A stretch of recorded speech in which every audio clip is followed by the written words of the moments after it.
Hi, Charity Simmons, PSP fitness instructor from Cold Lake Air Base.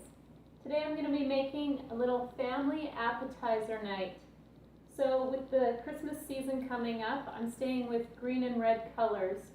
So I took my cucumber and sliced it, but then took my carrot peeler and peeled off a space every once in a while so it just looks a little prettier and fancy. Then I've got some Greek yogurt, just plain Greek yogurt. I added dill to it. You can add fresh, or I had mine in a jar, dried dill. Then I'm going to take a piece of salmon and place that on top.